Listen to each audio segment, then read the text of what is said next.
now, once again, Raymond Arroyo.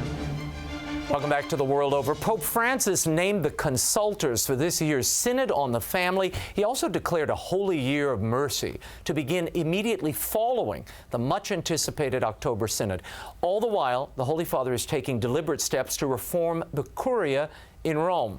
Here to make sense of it all and to put it in much-needed context, we're joined in studio by Robert Royal, the editor-in-chief of thecatholicthing.org, and from Rome, by Vatican correspondent for the National Catholic Register, Edward Pentin.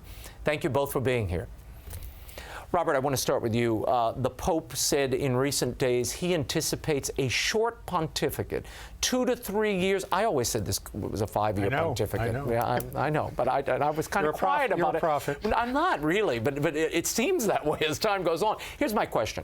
John Allen and others have said this is a political ploy by the Pope to galvanize his supporters so they realize time is short and to sort of put his opponents at bay, make them think, this is going to be over soon. Your take on all of that? Well, it might be true. That's my take. I have a feeling we're getting to the point where we're overreading the Pope a little bit. He's actually a relatively simple man, and I think some of the problems he's stumbled into are because he's a relatively simple man and he gets put in circumstances where he says things that send out diverse messages. Yeah. But in this particular case, it seems to me that he's just raising the possibility that it could be a short paper. He said, "I felt that." Right. He isn't asserting that that's going to be the case. He was careful to say, "I don't want to say that I'm going to resign," as Benedict did at 85 or whatever, because then it gives the impression of the papacy as a lame duck sort of operation, and people are just going to wait him out. So he's been careful about this, but I think a lot of people hearing him are so surprised that a pope is even talking about these things that they tend to overread the statements. Edward Pentin, are we reading too much into this? And is this in any way tied, that pronouncement by the Pope that his pontificate may be abbreviated either by his own hand or by God's, is this a way to continue his reforms at the Vatican and blunt some of the resistance he's been encountering?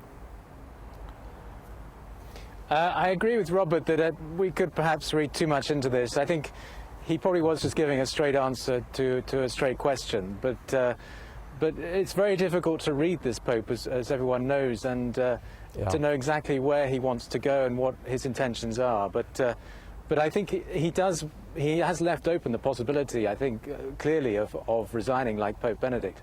And although he hasn't said he wants to do that, I think his admiration for Benedict for doing that, I think, points to him seriously contemplating doing it himself.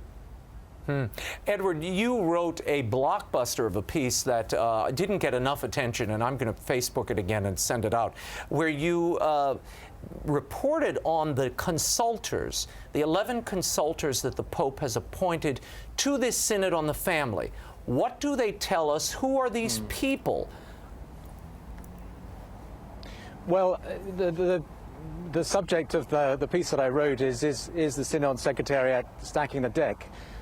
Because as we know, last Synod, it was kind of overweighted towards the sort of pro-Cardinal Casper side. And as we know, Cardinal Baldassarre, the Secretary General of the Synod of Bishops, is a great supporter of the Casper proposal. He's quite open about saying this.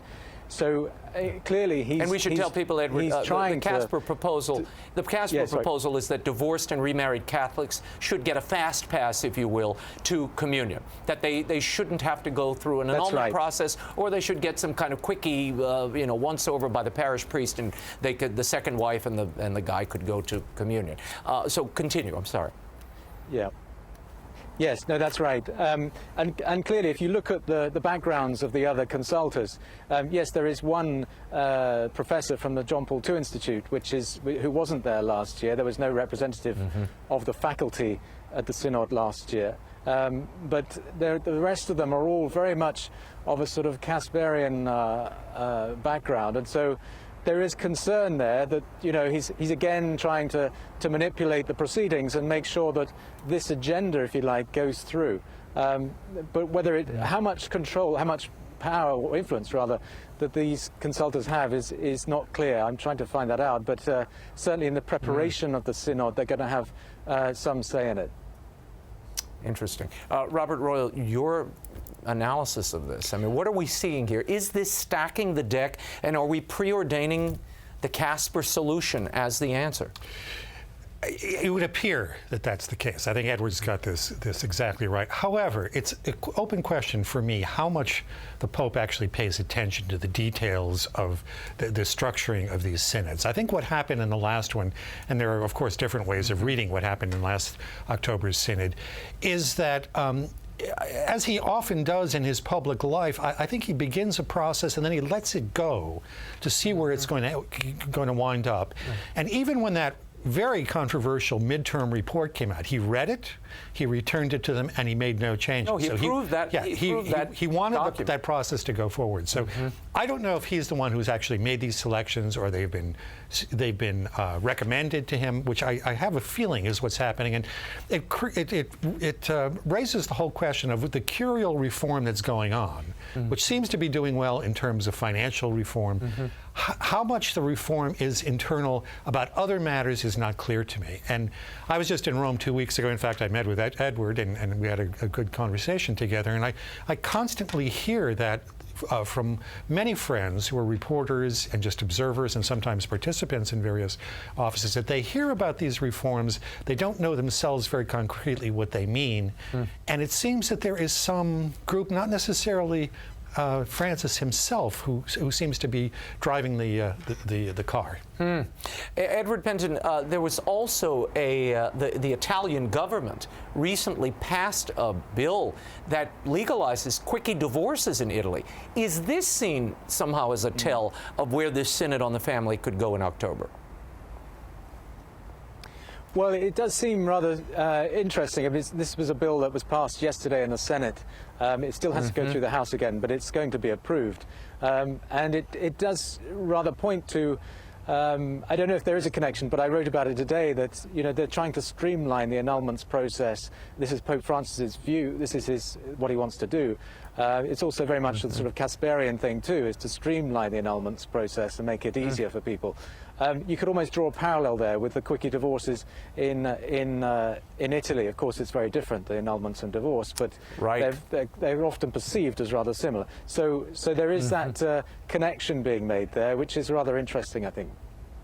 I want to give both of you a chance at this. I'll start with you, Edward. The Pope declared this special Jubilee year of mercy, and it follows right on the heels of the Synod. What does the timing of that tell us? What do you think that year of mercy could be used to do? Well, there is obviously one school of thought that thinks that it's going to be it's a way of pushing through the agenda again. This whole emphasis on mercy that Pope Francis, and if you look at it, it sounds good. I mean, it's it's a field hospital. People need to be talked to with words of love and forgiveness. That's basically what this is all about, and to try and bring them into the church. But there is concern, obviously, that this is going to not evangelize people so much, and it's not going to convert them. It's just going to affirm them in the way that they're living, and it's going to draw the church into this culture of secular culture, if you like, which is obviously not what the Pope would want. But it's a big risk, but that is what the Pope is trying to do. And obviously the jury's still out on all of this, really, at the moment. Robert Royal, the use of this holy year, this year of mercy, and will it become increasingly difficult should the decision be made, as it seems to my eye anyway, that's the direction things are tending, that this quickie annulment process or something like it is going to be put into motion? Is that what the year is going to be used for? There are going to be three things that happen this fall in rapid succession that are quite important. There's going to be the visit here, which we'll be together for. We'll be together for Washington, New York at the UN, and then in Philadelphia for the World Meeting on Families. Right after that, he'll be back for the Synod for 3/4 of October. Now, the year of mercy begins on December 8th, so it's not exactly on the heels, and in this media culture, a lot happens between, say, October 21st and December 8th. However, I think we have to say that in terms of kind of the overall cultural effect, the way that mercy is being used in this papacy, we know that mercy was a concept that John Paul II talked about a lot, and Benedict XVI, to say nothing of prior popes. It's just that mercy has come to take on a different coloration. And after a year of hearing that, I think, day in and day out from Rome, or the pulpits, various bishops, I think we're all going to feel that there's been a new coloration added to this idea of mercy, which I think is going to go in the direction. But I would like to note that in the Bible, sometimes fortune tellers are regarded as sinners, and I'm not going to make any predictions. You're very wise, Robert. Edward, you're on the ground there in Rome. You're watching this Pope. You're listening to him every day. Recently, just a few days ago, he made that point again. We heard it late last year, about the rigorists in the church, those who are stuck to their legislative books and their rules, and that is somehow choking the church. He was, I think, comparing those figures, and I could probably rattle off a few he was thinking of. He was comparing them to the Pharisees. Your take on what that was about, and is that also an indication of the direction the Pope envisions? I think it probably is, Raymond, but I think you've got to look at it, where he's coming from. He's coming from very much a Latin American perspective, and I think perhaps his experience is that, you know, the sort of rigorists, if you like, were or did come across as kind of Pharisaical over there, and I think that he's sort of brought that over here, and he sees that he applies that to the universal church in general. But it is something that he's obviously concerned about, but I don't know. I mean, it's difficult to say what he's trying to get at there. I mean, because there's lots of, he kind of paints a picture of lots of people like this, but then I hear people saying, well, I don't know anyone like that. I mean, the people who are doctrinally faithful, they say, well, they're not like that at all. So, you know, people, he may be misjudging this, I think, in some ways for a lot of Catholics, a lot of faithful Catholics. Yeah. Before I let you both go, Robert, I'll start with you. The Vatican has come out in recent days at the UN in Geneva, making the case that now may be the time, if the need is there, to use military force against ISIS. Unprecedented? Is this a turning point? Well, I wouldn't say that it may be unprecedented in regard to ISIS and to Francis in this moment. In the recent years of the papacy. However, I think it's quite extraordinary that Francis, who on the way back from South Korea said that we should stop ISIS, not bomb it. He said, you know, trying to draw a distinction between what he was advocating and what the United States was doing. But now we've had Archbishop Parolin, Cardinal Parolin, saying that there should be a UN approved intervention in Libya, and more recently a Vatican spokesman at a UN meeting in Geneva talking about the same in Iraq.